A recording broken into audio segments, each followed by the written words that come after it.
In 2024, the Swedish government did something it hadn't done since the Cold War. They mailed a physical booklet, paper, printed, stamped, to every single household in the country, and inside it said, "Stockpile at least a week's worth of food. Keep a battery-powered radio. Be mentally prepared for the possibility of armed conflict on European soil." Not a tweet, not a push notification, a letter in the mail. And Sweden wasn't alone.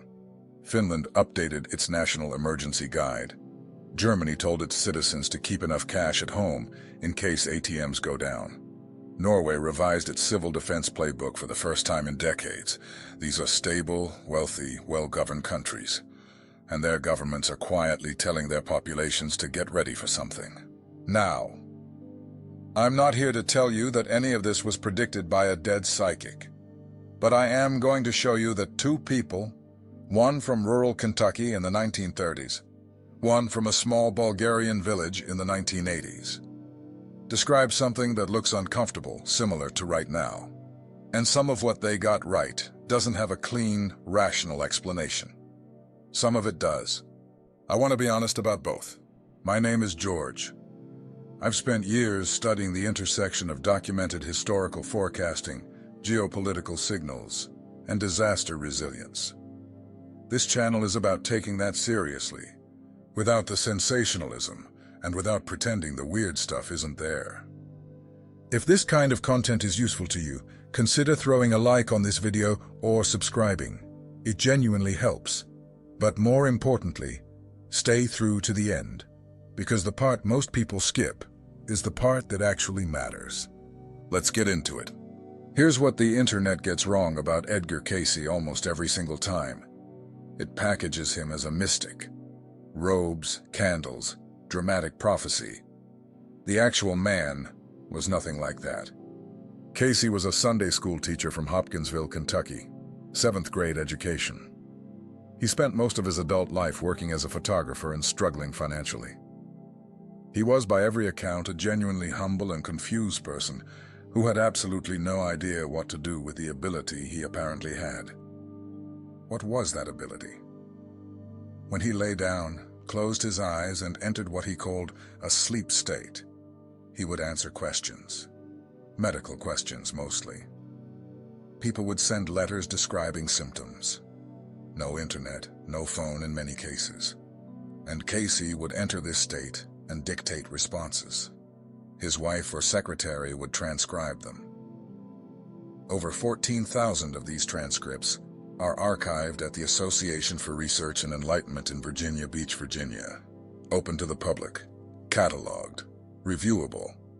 Now, a lot of the medical readings are hard to evaluate cleanly. Medicine was different then. Diagnoses were imprecise. But a handful of other documented moments are genuinely difficult to explain away. In October 1929, several months before the Wall Street crash, Cayce told specific named clients to liquidate their stock positions immediately. Not general advice, specific individuals, by name, with specific instructions. They did. The Great Depression hit in full force. And those clients were largely insulated while the rest of the country collapsed. That's in the record. In 1935, 6 years before Pearl Harbor, Cayce described a coming world war involving Germany, Japan, and the United States. He named those countries specifically. Not Eastern powers or European conflict. Those three nations, by name. And in the early 1940s, he described the future discovery of ancient Jewish manuscripts hidden in desert caves. In 1947, a Bedouin shepherd near the Dead Sea stumbled onto the first set of scrolls, what we now call the Dead Sea Scrolls. Cayce had described them before they were found. These are documented events, not folk legend, not YouTube mythology. But here's the part that connects to 2026. And this is where it gets genuinely strange. Cayce described a period of what he called magnetic and geological instability, a slow-building shift in the Earth's systems that would destabilize coastal regions, alter weather patterns, and shift the centers of civilization inward. He described the American interior, specifically the area overlying what geologists call the North American Craton, the ancient, stable bedrock underneath states like Ohio, Indiana, Illinois, and parts of Virginia, as a zone of relative stability. He didn't use the word Craton. He used 1930s language. But the geography matches precisely. He also specifically said to watch the poles. In 2019, NOAA, the National Oceanic and Atmospheric Administration, issued an emergency, out-of-cycle update to the World Magnetic Model. If you don't know what that is, it's the navigation reference system used by the U.S. military, NATO, commercial aviation, and every smartphone, GPS on the planet. NOAA typically updates it every 5 years. In 2019, they released it a full year ahead of schedule because the magnetic North Pole was moving towards Siberia faster than their existing model could track. As of recent measurements, it's moving at roughly 34 miles per year, compared to about 9 miles per year in the 1990s. That's nearly a 4-fold acceleration. The data is on NOAA's own website. Scientists explain this through completely normal geophysical processes. Fluid motion in Earth's molten outer core creates fluctuating magnetic fields. Nobody at NOAA is announcing the apocalypse, but they were caught off guard enough to break their own 5-year update protocol. That's notable. Cayce said, "Watch the poles." The poles moved, measurably, documentably, faster than expected. I'm not telling you what to conclude from that. I'm just telling you both things are true. Let me give you something most prophecy content doesn't bother to include. The actual science of what's happening to Earth's magnetic field, because it's fascinating, even if you remove the prophecy angle entirely. Earth's magnetic field is generated by convection currents in the liquid iron outer core, roughly 1,800 miles beneath your feet. Those currents aren't static, they shift. When they shift significantly, the magnetic field changes, sometimes gradually, sometimes faster than models predict. Geomagnetic excursions, temporary dramatic shifts in the magnetic poles, have happened multiple times in Earth's history. The Lachamp excursion, about 41,000 years ago, saw the magnetic poles temporarily shift dramatically before snapping back. During that period, the magnetic field weakened to about 5% of its current strength. Cosmic radiation exposure on Earth's surface increased significantly. Are we heading towards something like that? Honest answer? Scientists don't know. The current acceleration of the pole's movement is real and documented. Whether it's the beginning of a full pole reversal, a temporary excursion, or just normal variation, that's genuinely uncertain. What's not uncertain is that the movement is real. It's faster than historical averages, and the systems we rely on, GPS, aviation navigation, military positioning, were already scrambling to keep up as of 2019. Cayce framed this in spiritual terms, because that was his language. The underlying physical reality he was gesturing at, instability in Earth's magnetic system, is not in dispute. Baba Vanga is a harder case to evaluate cleanly, and I want to be clear. Anyone who presents her as either a flawless oracle or a complete fraud is skipping the complicated part. Here's her actual story. Vangelia Gushtarova was born in 1911 in what is now North Macedonia. She lost her eyesight at 12 during a massive tornado that picked her up and threw her into a field. She was found alive, buried under debris, eyes full of sand and dirt. She remained blind for the rest of her life. She died in 1996, at 85, having spent decades in the Bulgarian village of Rupit, receiving visitors, hundreds of thousands of people over 50 years, from ordinary citizens to Leonid Brezhnev to the Bulgarian royal family. Now, her documented hits. In 1980, she reportedly said that Kursk will be covered with water and the whole world will weep over it. At the time, everyone assumed she meant the Russian city of Kursk. In August 2000, a Russian nuclear submarine named Kursk sank in the Barents Sea during a military exercise. All 118 crew members died. The world did grieve. She was off by 1 year. The noun, city versus submarine, turned out to be the same word. That's documented in Bulgarian state records and reported by multiple independent journalists. In 1989, she allegedly said, "Horror, horror. The American brethren will fall after being attacked by steel birds. The wolves will be howling in a bush, and innocent blood will be gushing." September 11th, 2001, 2 commercial aircraft, steel birds if you're interpreting metaphorically, hit the Twin Towers. Wolves howling in a bush, interpreted by many as a reference to the Bush administration's response. Interpreted after the fact, yes, but the statement was documented before the event. She also reportedly predicted, before it happened, that the 44th U.S. president would be African American. Barack Obama became the 44th president in January 2009. Now her misses, and these matter. She predicted that Europe would essentially cease to exist by 2017 due to a chemical attack. It didn't happen. She predicted Barack Obama would be the last U.S. president. He wasn't. She predicted World War III would begin in November 2010. It didn't. Here's the honest tally. Her verified hits are striking enough that serious researchers, including parapsychologists at the Bulgarian Academy of Sciences, documented them. Her misses are significant enough that you should never, ever make a major life decision based on her timeline. For 2026 specifically, I want to be clear about this. Most of what's circulating on YouTube and TikTok cannot be traced to primary Bulgarian sources. Her documented statements come from transcripts and recordings made before 1996. Anything claiming to be a specific numbered year prediction for 2026 without citing the original Bulgarian archive is, at best, second-hand interpretation. At worst, it's fabrication dressed up in her name.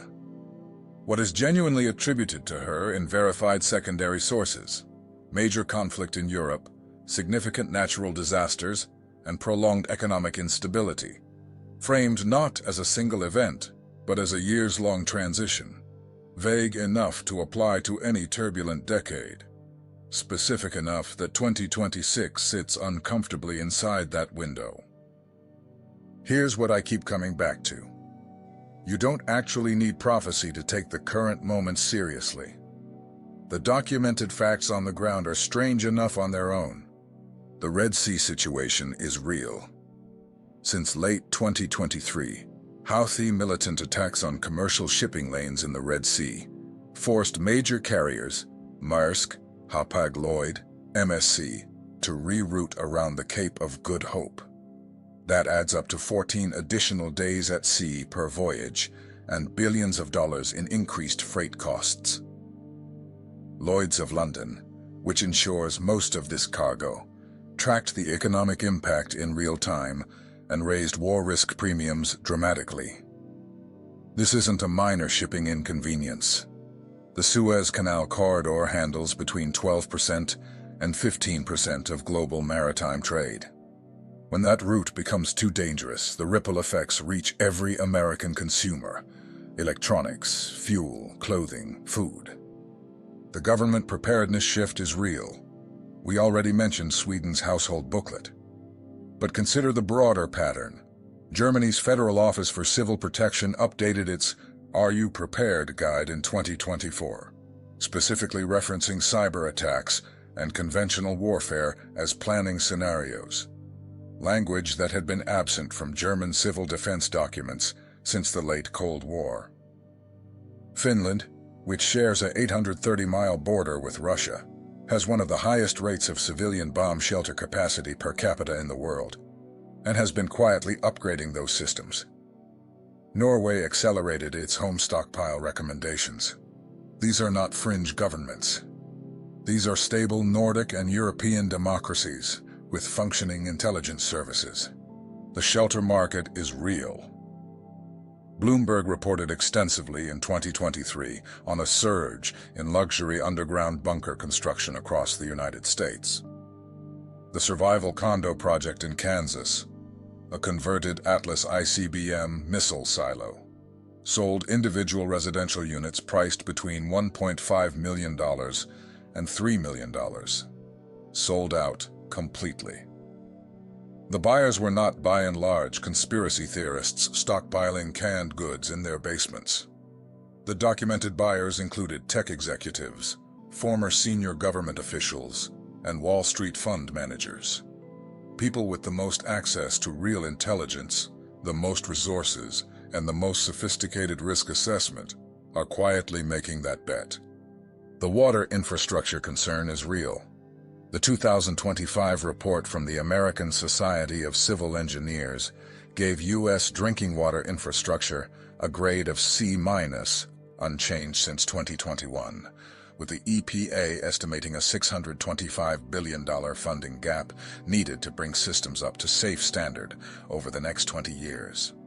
The 2021 assessment documented roughly 240,000 water main breaks per year nationwide, and the 2025 report confirms the problem has only gotten worse since then. In a disruption scenario, water is the first system to become critical. The people who don't think about this are the people who've never had to. The supply chain fragility is real. COVID-19 was a stress test that exposed how thin the margins are. During just the early months of 2020, grocery stores across the U.S. experienced shortages, not because food production stopped, but because distribution chains weren't designed for rapid demand shifts. The just-in-time logistics model that makes modern supply chains efficient in normal conditions makes them brittle under stress. The average American grocery store holds about 3 days of inventory. 3 days. Here's the part of Cayce's teachings that almost never makes it into the compilation videos, because it doesn't fit the doom aesthetic. He didn't say the transition period would hit everyone equally. Across dozens of readings, he described what amounted to 2 parallel realities coexisting during a period of disruption. One defined by scarcity, reaction, and dependence on systems that were crumbling. The other defined by community, awareness, and the capacity to stay grounded while everything external moved fast. The people he described as navigating the transition successfully weren't the ones who had the most information. They were the ones who had the most relationships. Real, local, functional relationships. Neighbors who could grow food, share skills, keep children calm, maintain a functional community without waiting for a central authority to tell them what to do. He called the stable interior of North America, the agricultural heartland, the Great Plains, the Midwest, not a backup plan, but a foundation. The people who'd been living there for generations, growing food, maintaining multi-generational community ties, building local economies. In Cayce's framing, they weren't behind the times.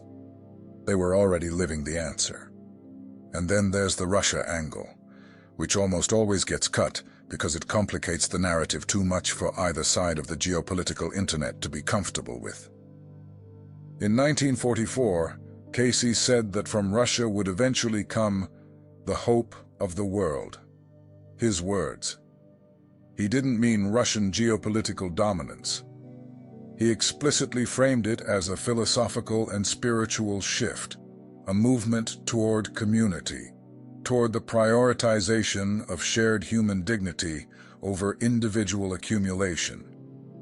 He recorded this when saying something positive about Russia was still relatively acceptable because of the wartime alliance with the Soviet Union. But he framed it as something that wouldn't become clear until much later, after what he called a period of intense purification. I'm not going to tell you what to make of that geopolitically in 2026, but it's a detail that complicates both the West good, Russia bad, and the East good, West bad framings that dominate social media. Cayce's vision wasn't that simple or that satisfying to either side. What was consistent across his readings? The people who came through disruption intact weren't the ones who panicked earliest and loudest. They were the ones who built something real before the moment demanded it. Here's the thing. That's not mysticism. That's resilience science. FEMA's Community Resilience Research. Harvard's Center for Risk Analysis. The academic disaster response literature going back to the 1970s. Every serious researcher who studies how communities survive systemic shocks reaches the same conclusion. Social cohesion, real, functional human relationships, is the single strongest predictor of community survival. Not supplies, not information, relationships. Cayce, in 1930s language, said the same thing. So what does 2026 actually look like, stripped of both the prophecy hype and the reflexive skepticism? The conflict in Ukraine, which began as a European crisis in 2022, has become one of the largest land wars on the continent since World War II. NATO's eastern flank, Poland, the Baltic states, Romania, has seen the largest peacetime military buildup in decades. European defense spending, which had declined steadily since the 1990s, is now rising sharply across the board. Germany, which had constitutional and cultural resistance to military buildup since 1945, passed a €100 billion special defense fund. That's not a small signal. In the Middle East, the conflict that erupted in October 2023 has restructured regional alliances in ways that are still unfolding.